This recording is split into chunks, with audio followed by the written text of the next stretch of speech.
जय साथियों, आप सभी को प्यार भरा नमस्कार। दोस्तों अभी हम हैं छितौनी बांध पर और देख सकते हैं किस तरह से बांध टूट चुका है। और दोस्तों हर साल जब भी बारिश होता है तो नारायणी नदी का जो जलस्तर है वो कहीं न कहीं बढ़ जाता है, जिसकी वजह से ऐसी दिक्कतें आती रहती हैं। लेकिन सबसे बड़ा सवाल यह है कि हर साल जो करोड़ों रुपए का फंड जो सरकार का कहीं न कहीं फिजूल खर्च हो जाता है इस तरह के बांध को बनवाने में, जो भी कर्मचारी हैं, जो भी अधिकारी हैं, जेई हैं, वो कहीं न कहीं उनकी लापरवाही है कि इस तरह से हर मतलब लीकेज हो जा रहा है। क्योंकि अगर उसको मरम्मत किया गया होता सही तरीके से तो ऐसी नौबत नहीं आती। और अभी मंत्री साहब भी आए थे, वो उसका निरीक्षण करके गए हैं। जो भी इसका रिपोर्ट था, जो भी जानकारी उन्हें नहीं मिल पाया मौके पर, लेकिन देखिए किस तरह से अभी मशीन से इसको पूरी तरीके से इसका मरम्मत किया जा रहा है। और अभी हम लोग इसी बात पर हैं, चूँकि दोस्तों गंडक नारायणी नदी का स्तर इधर थोड़ा दिखा दीजिए कितना जल स्तर काफ़ी बढ़ चुका है, जिसकी वजह से इस तरह की घटनाएं घटती हैं। और कहीं न कहीं बांध टूट जाता है लीकेज होने की वजह से। बताया जा रहा है कि यहाँ पर एक पाइप था और पाइप में लीकेज होने की वजह से ऐसी स्थिति आई और विकराल रूप धारण कर लिया। अभी फिलहाल काम चल रहा है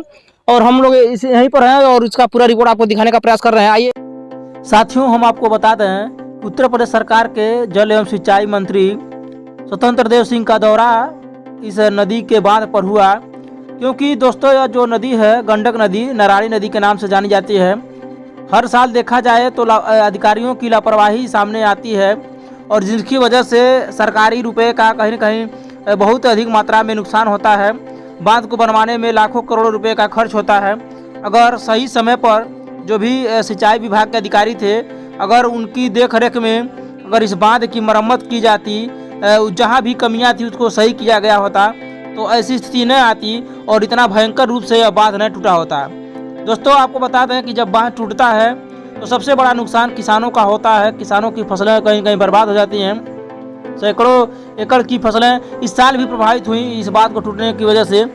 लेकिन समय के होते हुए कहीं न कहीं ठीक समय पर सही निर्णय ले लिया गया और बांध की मरम्मत शुरू कर दी गई।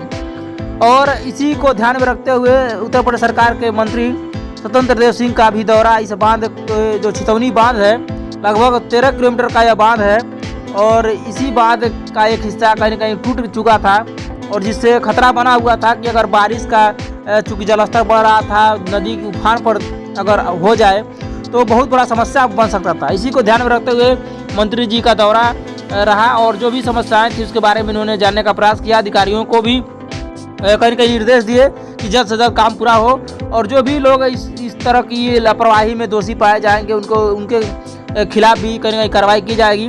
और मंत्री जी ने पूरी बाकायदे इसके बारे में रिपोर्ट लिया है, जानने का प्रयास किया है। इसके साथ ही साथ सिसमा विधानसभा के विधायक प्रेम सागर पटेल और खड्डा के विधायक विवेकानंद पांडे का भी कहीं न कहीं उपस्थिति रहा इस बांध को निरीक्षण के दौरान। और तमाम संख्या में स्थानीय लोग भी इकट्ठा हुए, चूँकि यह बहुत ही गंभीर समस्या बन जाता है इस क्षेत्र के लोगों के लिए जब बांध टूटता है तो।